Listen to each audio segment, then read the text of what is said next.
भारत माता की। भारत माता की।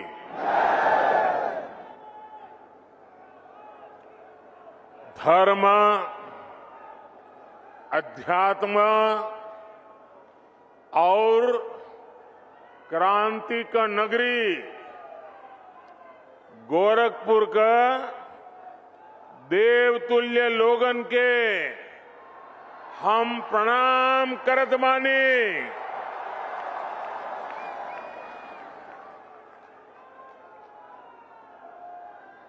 परमहंस योगानंद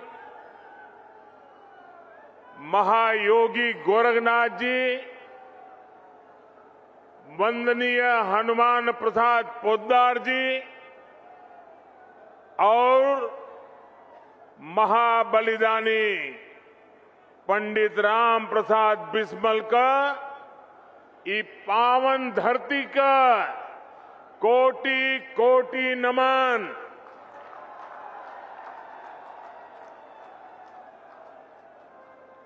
आप सब लोग जमने खाद कारखाना और एम्स का बहुत दिन से इंतजार करत रहिल। आज वो घड़ी आ गईल बा।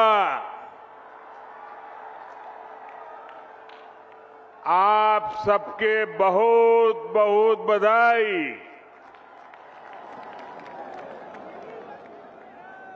मेरे साथ मंच पर उपस्थित उत्तर प्रदेश की राज्यपाल श्रीमती आनंदीबेन पटेल जी, उत्तर प्रदेश के यशस्वी कर्मयोगी मुख्यमंत्री योगी आदित्यनाथ जी, उत्तर प्रदेश के उप मुख्यमंत्री केशव प्रसाद मौर्य, डॉक्टर दिनेश शर्मा, भारतीय जनता पार्टी उत्तर प्रदेश के अध्यक्ष श्री स्वतंत्र देव सिंह जी, अपना दल की राष्ट्रीय अध्यक्ष और मंत्रिमंडल में हमारी साथी बहन अनुप्रिया पटेल जी, निषाद पार्टी के अध्यक्ष भाई संजय निषाद जी, मंत्रिमंडल में मेरे सहयोगी श्री पंकज चौधरी जी, उत्तर प्रदेश सरकार के मंत्री श्री जयप्रताप सिंह जी, श्री सूर्य प्रताप शाही जी, श्री दारा सिंह चौहान जी, स्वामी प्रसाद मौर्य जी, उपेंद्र तिवारी जी, सतीश द्विवेदी जी, जयप्रकाश निषाद जी, राम चौहान जी, आनंद स्वरूप शुक्ला जी, संसद में मेरे साथीगण, यूपी विधानसभा और विधान परिषद के सदस्यगण और विशाल संख्या में हमें आशीर्वाद देने के लिए आए हुए मेरे प्यारे भाइयों और बहनों,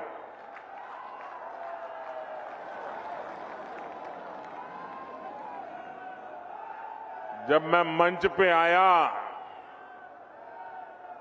तो मैं सोच रहा था ये भीड़ है, यहां नजर भी नहीं पहुंच रही। लेकिन जब उस तरफ देखा तो मैं हैरान हो गया, इतनी बड़ी तादाद में लोग, और मैं नहीं मानता हूं शायद उनको दिखाई भी नहीं देता होगा, सुनाई भी नहीं देता होगा। इतने दूर दूर लोग झंडे हिला रहे हैं।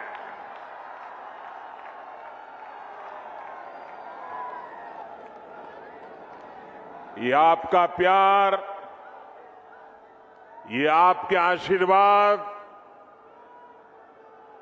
हमें आपके लिए दिन रात काम करने की प्रेरणा देते हैं ऊर्जा देते हैं, ताकत देते हैं। 5 साल पहले मैं यहां एम्स और खाद कारखाने का शिलान्यास करने आया था। आज इन दोनों का एक साथ लोकार्पण करने का सौभाग्य भी आपने मुझे ही दिया है।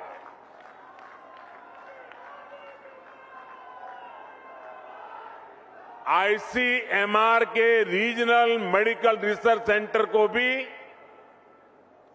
आज अपनी नई बिल्डिंग मिली है। मैं यूपी के लोगों को बहुत बहुत बधाई देता हूं। साथियों, गोरखपुर में फर्टिलाइजर प्लांट का शुरू होना, गोरखपुर में एम्स का शुरू होना अनेक संदेश दे रहा है। जब डबल इंजन की सरकार होती है तो डबल तेजी से काम भी होता है। जब नेक नियत से काम होता है तो आपदाएं भी अवरोध नहीं बन पाती। जब गरीब, शोषित, वंचित की चिंता करने वाली सरकार होती है तो वो परिश्रम भी करती है, परिणाम भी ला करके दिखाती है। गोरखपुर में आज हो रहा आयोजन इस बात का भी सबूत है कि नया भारत जब ठान लेता है तो इसके लिए कुछ भी असंभव नहीं है। साथियों, जब 2014 में आपने मुझे सेवा का अवसर दिया था तो उस समय देश में फर्टिलाइजर सेक्टर बहुत बुरी स्थिति में था। देश के कई बड़े बड़े खाद कारखाने बरसों से बंद पड़े थे और विदेशों से आयात लगातार बढ़ता जा रहा था। एक बड़ी दिक्कत ये भी थी कि जो खाद उपलब्ध थी उसका इस्तेमाल चोरी छिपे खेती के अलावा और भी कामों में गुपचुप चला जाता था। इसलिए देश भर में यूरिया की किल्लत तब सुर्खियों में रहा करती थी। किसानों को खाद के लिए लाठी गोली तक खानी पड़ती थी। ऐसी स्थिति से देश को निकालने के लिए ही हम एक नए संकल्प के साथ आगे बढ़े। हमने 3 सूत्रों पर एक साथ काम करना शुरू किया। एक, हमने यूरिया का गलत इस्तेमाल रोका। यूरिया की 100% नीम कोटिंग की। दूसरा, हमने करोड़ों किसानों को सॉयल हेल्थ कार्ड दिए ताकि उन्हें पता चल सके कि उनके खेत को किस तरह की खाद की जरूरत है। और तीसरा, हमने यूरिया के उत्पादन को बढ़ाने पर जोर दिया। बंद पड़े फर्टिलाइजर प्लांट्स को फिर से खोलने पर हमने ताकत लगाई। इसी अभियान के तहत गोरखपुर के इस फर्टिलाइजर प्लांट समेत देश के 4 और बड़े खाद कारखाने हमने चुने। आज एक की शुरुआत हो गई है, बाकी भी अगले वर्षों में शुरू हो जाएंगे। साथियों, गोरखपुर फर्टिलाइजर प्लांट को शुरू करवाने के लिए एक और भगीरथ कार्य हुआ है। जिस तरह से भगीरथ जी गंगा जी को लेकर आए थे, वैसे ही इस फर्टिलाइजर प्लांट तक ईंधन पहुंचाने के लिए ऊर्जा गंगा को लाया गया है। पीएम ऊर्जा गंगा गैस पाइपलाइन परियोजना के तहत हल्दिया से जगदीशपुर पाइपलाइन बिछाई गई है। इस पाइपलाइन की वजह से गोरखपुर फर्टिलाइजर प्लांट तो शुरू हुआ ही है, पूर्वी भारत के दर्जनों जिलों में पाइप से सस्ती गैस भी मिलने लगी है। भाई और बहनों, फर्टिलाइजर प्लांट के शिलान्यास के समय मैंने कहा था, इस कारखाने के कारण गोरखपुर इस पूरे क्षेत्र में विकास की धुरी बनकर के उभरेगा। आज मैं इसे सच होते देख रहा हूं। ये खाद कारखाना राज्य के अनेक किसानों को पर्याप्त यूरिया तो देगा ही, इससे पूर्वांचल में रोजगार और स्वरोजगार के हजारों नए अवसर तैयार होंगे। अब यहां आर्थिक विकास की एक नई संभावना फिर से पैदा होगी। अनेक नए बिजनेस शुरू होंगे। खाद कारखाने से जुड़े सहायक उद्योगों के साथ ही ट्रांसपोर्टेशन और सर्विस सेक्टर को भी इससे बढ़ावा मिलेगा। साथियों, गोरखपुर खाद कारखाने की बहुत बड़ी भूमिका देश को यूरिया के उत्पादन में आत्मनिर्भर बनाने में भी होगी। देश के अलग अलग हिस्सों में बन रहे 5 फर्टिलाइजर प्लांट शुरू होने के बाद 60 लाख टन अतिरिक्त यूरिया देश को मिलेगा। यानी भारत को हजारों करोड़ रुपए विदेश नहीं भेजने होंगे, भारत का पैसा भारत में ही लगेगा। साथियों, खाद के मामले में आत्मनिर्भरता क्यों जरूरी है, ये हमने कोरोना के इस संकट काल में भी देखा है। कोरोना से दुनिया भर ने लॉकडाउन लगे, एक देश से दूसरे देश में आवाजाही रुक गई, सप्लाई चेन टूट गई। इससे अंतर्राष्ट्रीय स्तर पर खाद की कीमतें बहुत ज्यादा बढ़ गई। लेकिन किसानों के लिए समर्पित और संवेदनशील हमारी सरकार ने ये सुनिश्चित किया कि दुनिया में फर्टिलाइजर के दाम भले बढ़े, बहुत बढ़ गए, लेकिन वो बोझ हम किसानों की तरफ नहीं जाने देंगे।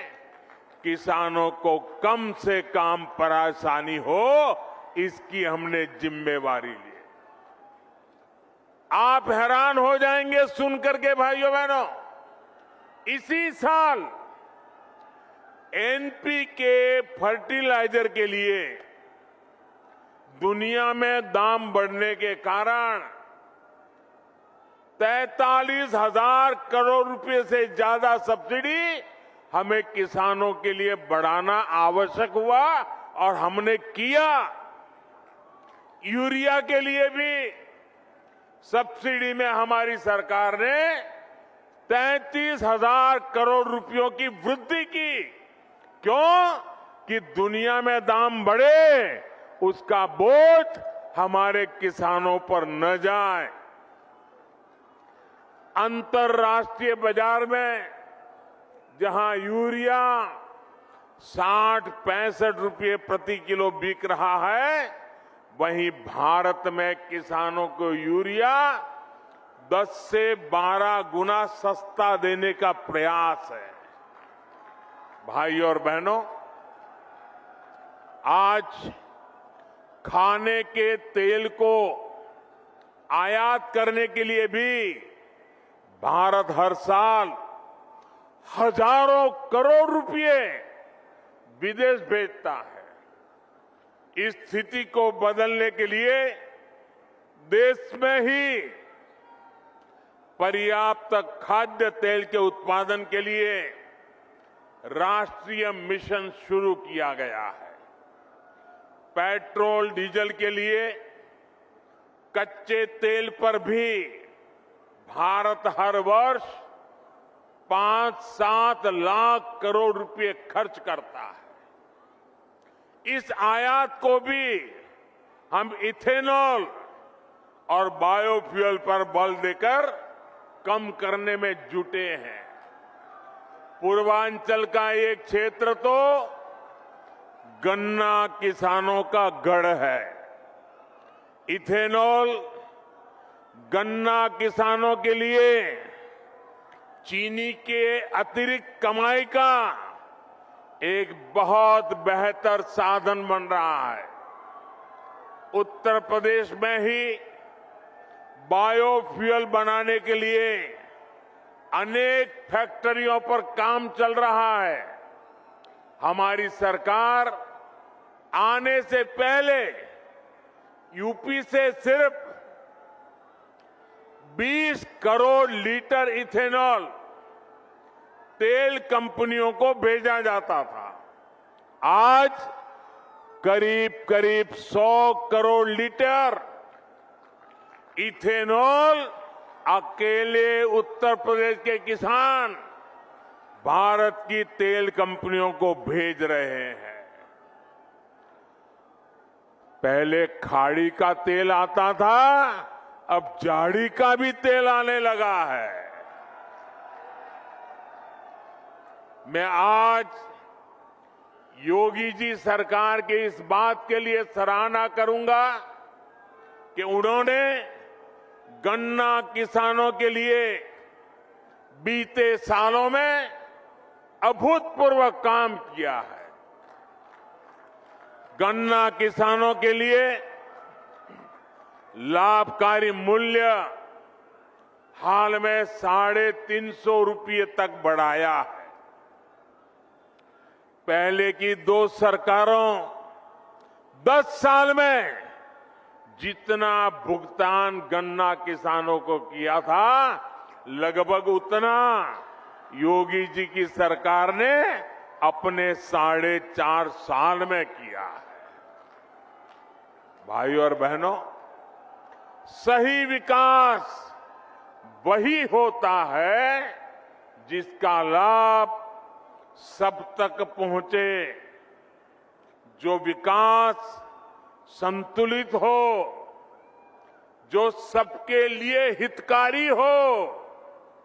और ये बात वही समझ सकता है जो संवेदनशील हो, जिसे गरीबों की चिंता हो। लंबे समय से गोरखपुर सहित ये बहुत बड़ा क्षेत्र सिर्फ एक मेडिकल कॉलेज के भरोसे चल रहा था। यहां के गरीब और मध्यम वर्गीय परिवार को इलाज के लिए बनारस या लखनऊ जाना पड़ता था। 5 साल पहले तक दिमागी बुखार की इस क्षेत्र में क्या स्थिति थी, ये मुझसे ज्यादा आप लोग जानते हैं। यहां मेडिकल कॉलेज में भी जो रिसर्च सेंटर चलता था, उसकी अपनी बिल्डिंग तक नहीं थी। भाई और बहनों, आपने जब हमें सेवा का अवसर दिया तो यहां एम्स में भी आपने देखा इतना बड़ा एम्स बन गया। इतना ही नहीं, रिसर्च सेंटर की अपनी बिल्डिंग भी तैयार है। जब मैं एम्स का शिलान्यास करने आया था, तब भी मैंने कहा था कि हम दिमागी बुखार से इस क्षेत्र को राहत दिलाने के लिए पूरी मेहनत करेंगे। हमने दिमागी बुखार फैलाने की वजह को दूर करने पर भी काम किया और इसके उपचार भी। आज वो मेहनत जमीन पर दिख रही है। आज गोरखपुर और बस्ती डिवीजन के 7 जिलों में दिमागी बुखार के मामले लगभग 90% तक कम हो चुके हैं। जो बच्चे बीमार होते भी हैं, उनमें से ज्यादा का जीवन बचा पाने में हमें सफलता मिल रही है। योगी सरकार ने इस क्षेत्र में जो काम किया है, उसकी चर्चा अब अंतर्राष्ट्रीय स्तर पर भी हो रही है। एम्स और आईसीएमआर रिसर्च सेंटर बनने से अब इंसेफ्लाइटिस से मुक्ति के अभियान को और मजबूती मिलेगी। इससे दूसरी संक्रामक बीमारियां, महामारियों के बीच उसके बचाव में भी यूपी को बहुत मदद मिलेगी। भाइयों और बहनों, किसी भी देश को आगे बढ़ने के लिए बहुत आवश्यक है कि उसकी स्वास्थ्य सेवाएं सस्ती हो, सर्वसुलभ हो, सबकी पहुंच में हो। वरना मैंने भी इलाज के लोगों को एक शहर से दूसरे शहर तक चक्कर लगाते, अपनी जमीन गिरवी रखते, दूसरों से पैसों के उधारी लेते हमने भी बहुत देखा है। मैं देश के हर गरीब, दलित, पीड़ित, शोषित, वंचित, चाहे वो किसी भी वर्ग का हो, किसी भी क्षेत्र में रहता हो, इस स्थिति से बाहर निकालने के लिए जी जान से जुटा हूं। पहले सोचा जाता था कि एम्स जैसे बड़े मेडिकल संस्थान बड़े शहरों के लिए होते हैं, जबकि हमारी सरकार अच्छे से अच्छे इलाज को, बड़े से बड़े अस्पताल को देश के दूर सुदूर क्षेत्रों तक ले जा रही है। आप कल्पना कर सकते हैं, आजादी के बाद से इस सदी की शुरुआत तक देश में सिर्फ एक एम्स था, एक। अटल जी ने 6 और एम्स स्वीकृत किए थे अपने कालखंड में। बीते 7 वर्षों में 16 नए एम्स बनाने पर देश भर में काम चल रहा है। हमारा लक्ष्य ये है कि देश के हर जिले में कम से कम एक मेडिकल कॉलेज जरूर हो। मुझे खुशी है कि यहां यूपी में भी अनेक जिलों में लोकार्पण करने का अवसर आपने मुझे भी दिया था। स्वास्थ्य को दी जा रही सर्वोच्च प्राथमिकता का ही नतीजा है कि यूपी लगभग 17 करोड़ टीके के पड़ाव पर पहुंच रहा है। भाइयों और बहनों, हमारे लिए 130 करोड़ से अधिक देशवासियों का स्वास्थ्य, सुविधा और समृद्धि सर्वोपरि है। विशेष रूप से हमारी माताओं, बहनों, बेटियों की सुविधा और स्वास्थ्य, जिस पर बहुत ही कम ध्यान दिया गया।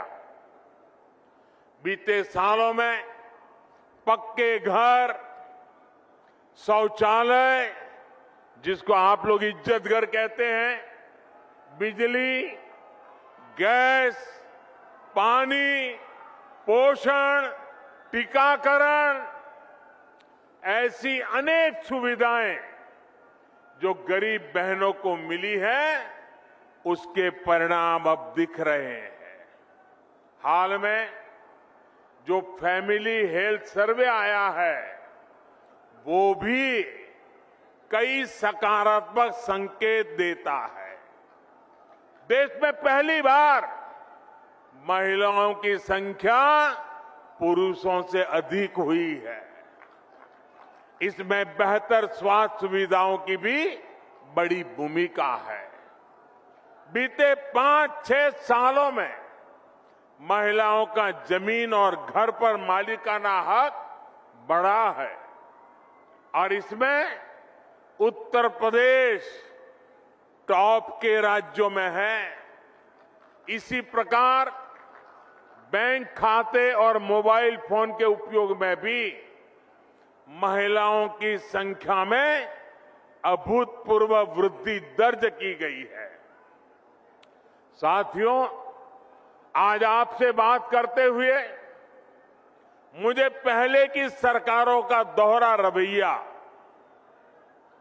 जनता से उनकी बेरुखी भी बार बार याद आ रही है। मैं इसका जिक्र भी आपसे जरूर करना चाहता हूं। सब जानते थे कि गोरखपुर का फर्टिलाइजर प्लांट इस पूरे क्षेत्र के किसानों के लिए, यहां रोजगार के लिए कितना जरूरी था, लेकिन पहले की सरकारों ने इसे शुरू करवाने में कोई दिलचस्पी नहीं दिखाई। सब जानते थे कि गोरखपुर में एम्स की मांग बरसों से हो रही थी, लेकिन 2017 से पहले जो सरकार चला रहे थे, उन्होंने एम्स के लिए जमीन देने में हर तरह के बहाने बताए। मुझे याद है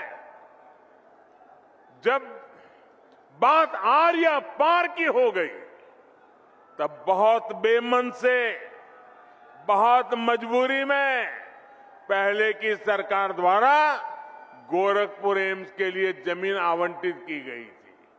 साथियों, आज का ये कार्यक्रम उन लोगों को भी करारा जवाब दे रहा है जिन्हें टाइमिंग पर सवाल उठाने का बहुत शौक है।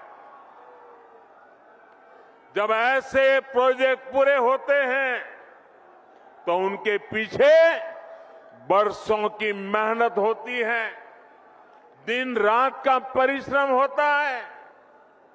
ये लोग कभी इस बात को नहीं समझेंगे कि कोरोना के इस संकट काल में भी डबल इंजन की सरकार विकास में जुटी रही, उसने काम रुकने नहीं दिया।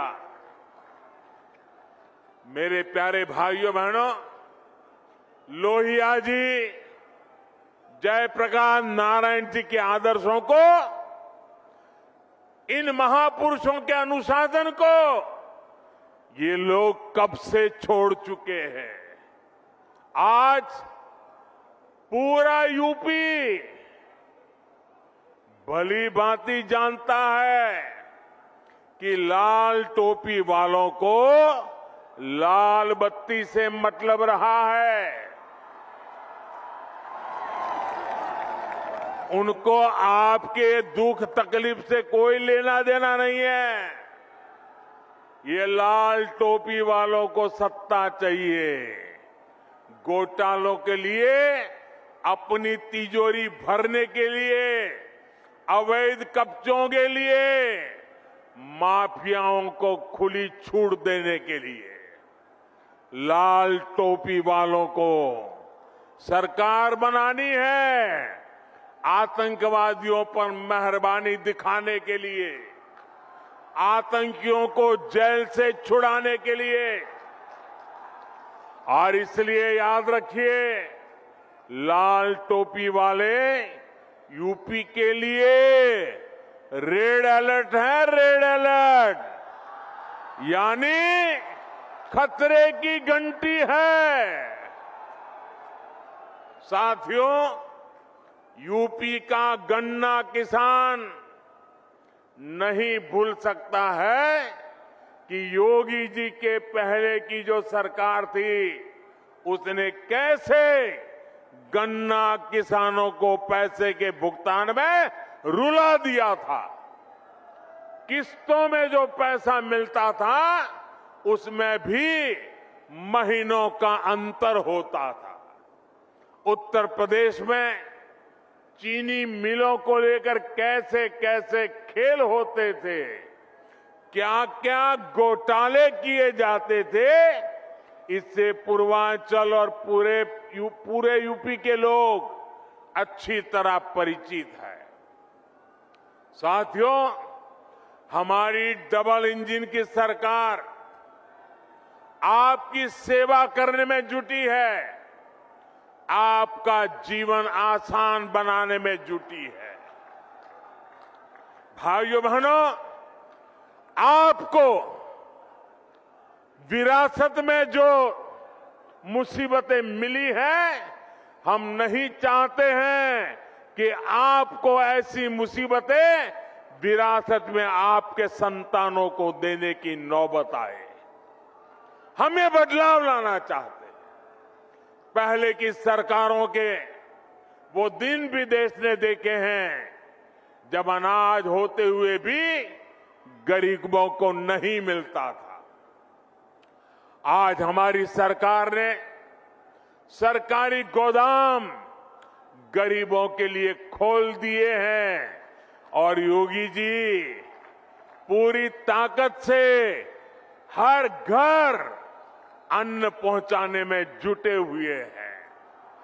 इसका लाभ यूपी के लगभग 15 करोड़ लोगों को हो रहा है।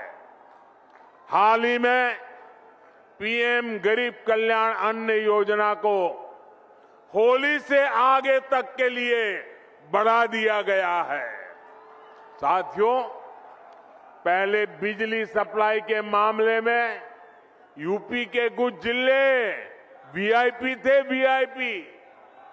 योगी जी ने यूपी के हर जिले को आज वीआईपी बनाकर बिजली पहुंचाने का काम किया है। आज योगी जी की सरकार में हर गांव को बराबर और भरपूर बिजली मिल रही है। पहले की सरकारों ने अपराधियों को संरक्षण देकर यूपी का नाम बदनाम कर दिया था। आज माफिया जेल में है और निवेशक दिल खोलकर यूपी में निवेश कर रहे हैं। यही डबल इंजन का डबल विकास है। इसलिए डबल इंजन की सरकार पर यूपी को विश्वास है। आपका ये आशीर्वाद हमें मिलता रहेगा। इसी अपेक्षा के साथ एक बार फिर से आप सबको बहुत बहुत बधाई। मेरे साथ जोर से बोलिए, भारत माता की, भारत माता की, भारत माता की। बहुत बहुत धन्यवाद। नमस्कार, मैं हूं मानक गुप्ता।